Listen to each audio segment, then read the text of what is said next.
Arif Raira dengan NIM 2325431332. Di sini saya akan mempresentasikan hasil tugas mata kuliah Keamanan Data dan Informasi dengan judul Social Engineering, Pengertian dan Tujuan.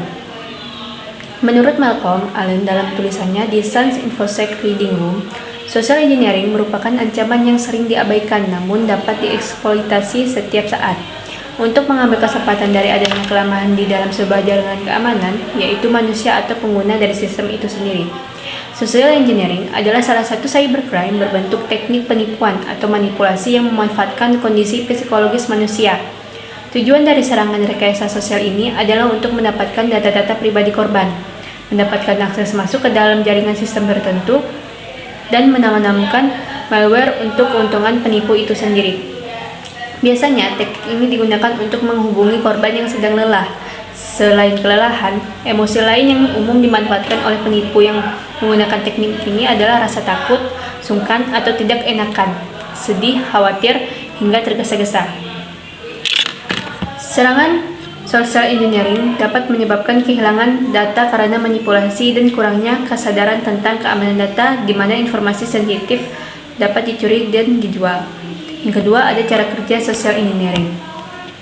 Dilansir dari Kaspersky, teknik rekayasa sosial ini cukup tergantung dengan interaksi antar pelaku dan korban secara langsung, baik interaksi tatap muka maupun melalui jaringan elektronik.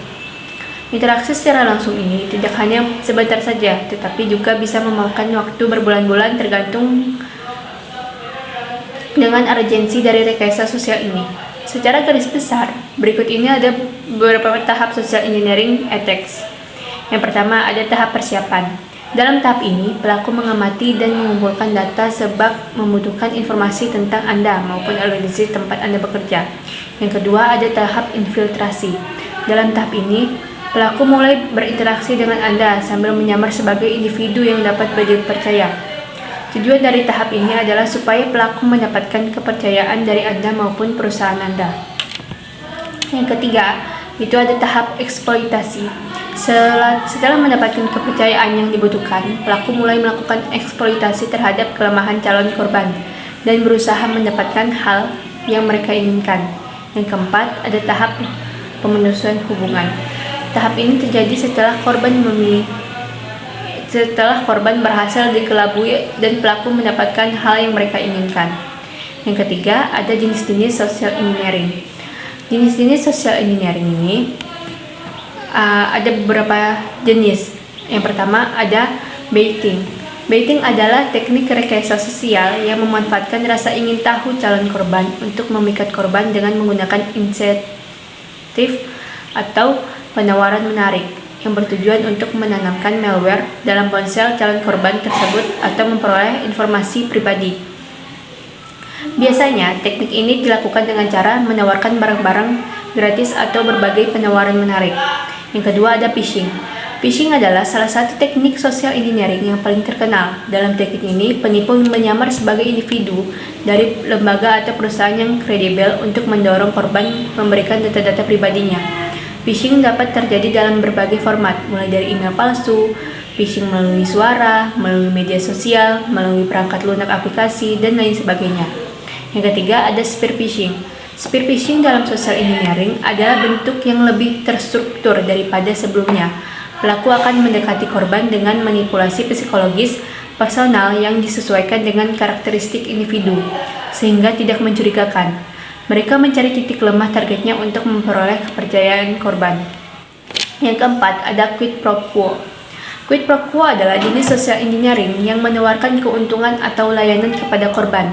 Pelaku sering menyamar sebagai orang perusahaan dan memberikan penawaran khusus. Jika korban tertarik, penyerang dapat memberikan cepat memperoleh informasi data pribadi untuk digunakan dalam ancaman. Yang kelima, ada tailgating. Tailgating adalah teknik social engineering yang bisa digunakan untuk mencuri data pribadi Anda maupun perusahaan Anda. Misalnya, pelaku mengaku dari pihak vendor bertanya kepada Anda mengenai cara masuk ke ruangan tertentu dengan alasan mau meletakkan pesanan atau alasan apapun. Apabila Anda memberikan username dan password Anda kepada pelaku tersebut, pelaku tidak hanya bisa mengakses ruangan terkait, tetapi juga menanamkan malware ke sistem di perusahaan Anda. Yang keenam, ada pretexting. Itu waspadai secara pretexting di media sosial, termasuk melalui email. Pelaku sering menggunakan akun palsu dengan nama perusahaan terkenal atau organisasi besar untuk meminta data pribadi seperti kata sandi atau nomor ID. Yang ketujuh, ada scareware. Scareware adalah tindakan social engineering dengan cara menakut-nakuti targetnya melalui interface peringatan atau tanda bahaya di perangkat. Ini umumnya terjadi saat kamu menggunakan situs web yang muncul pop-up yang mengancam bahwa perangkatmu diserang virus. Pelaku berperan sebagai penegak hukum atau ahli teknologi untuk menimbulkan kebingungan dan ketakutan pada korban. Yang kedelapan, ada dumpster diving. Jenis social engineering yang selanjutnya adalah dumpster diving. Dalam aksi ini, penyerang atau the attacker memanfaatkan tetap sampah korban untuk memperoleh informasi berharga yang dibuang sembarangan. Mereka mencari dokumen, kertas, atau media lain yang mungkin mengandung informasi sensitif, seperti data pribadi, informasi keuangan, atau rahasia perusahaan. Yang kesembilan, ada pretexting. Pretexting adalah sebuah aksi di mana penipu membangun skenario pura-pura untuk memanipulasi target agar menyerahkan informasi atau akses ke akun penting mereka. Mereka menyamar sebagai orang yang dekat dengan target seperti teman, keluarga, atau kolega dan berusaha mendapatkan kepercayaan mereka dengan cara yang sopan dan meyakinkan. Selanjutnya, yang keempat, ada contoh kasus social engineering. Executive Vice President Center of Digital BCA Weni Sabu, sebagaimana diberitakan oleh Qatar Data, menyebutkan bahwa 99% penipuan online di Indonesia berbentuk social engineering. Modusnya bisa bermacam-macam. Salah satu yang paling sering adalah dengan menelpon calon korban dan mengatakan kalau salah satu anggota calon korban tersebut tertimpa masalah, entah itu tertangkap karena narkoba, kecelakaan, dan lain sebagainya, sehingga membutuhkan uang. Yang kelima, itu ada hal yang dapat dilakukan untuk menjaga keamanan data pribadi. Menjaga keamanan data pribadi merupakan langkah penting untuk melindungi diri kita dari ancaman social engineering dan bentuk kejahatan cyber lainnya. Berikut adalah beberapa tindakan yang dapat Anda lakukan untuk menjaga keamanan data pribadi Anda. Yang pertama, gunakan kata sandi yang kuat dan berbeda untuk setiap akun. Yang kedua, aktifkan autentikasi dua faktor atau two factor authentication atau TFI. Yang ketiga, ada hindari berbagai informasi pribadi secara berlebihan di media sosial. Yang keempat, waspadai phishing dan email yang mencurigakan. Yang kelima, selalu memperbarui perangkat lunak dan sistem keamanan. Yang keenam, cara menghindari social engineering. Bagi individu, Anda bisa menghindari penipuan dengan teknik social engineering ini dengan beberapa cara, seperti yang pertama, tidak memberikan informasi sensitif dan informasi rahasia pribadi secara berlebihan ke dunia maya. Yang kedua, berhati-hati dan tidak mudah mengklik tautan yang mencurigakan, baik itu di email maupun internet secara umum. Yang ketiga, langsung menghubungi pihak bank melalui kontak ofisial yang tersedia apabila memiliki pertanyaan maupun keluhan. Banyak penipu yang berpura-pura menjadi pihak bank untuk menghubungi korban yang komplain melalui media sosial. Yang keempat, tidak menanggapi telepon spam dari nomor yang tidak dikenal. Yang kelima, selalu mengkonfirmasi kepada individu terkait apabila teman mengirimkan pesan permohonan peminjaman uang dalam jumlah besar.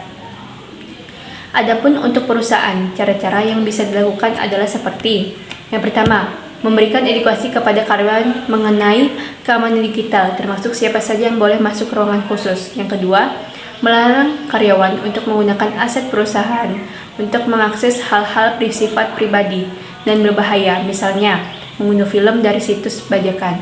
Yang ketiga, menggunakan jaringan internet yang didesain khusus dengan tingkat keamanan yang tinggi.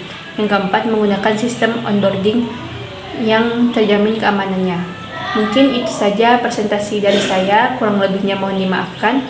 Assalamualaikum warahmatullahi wabarakatuh.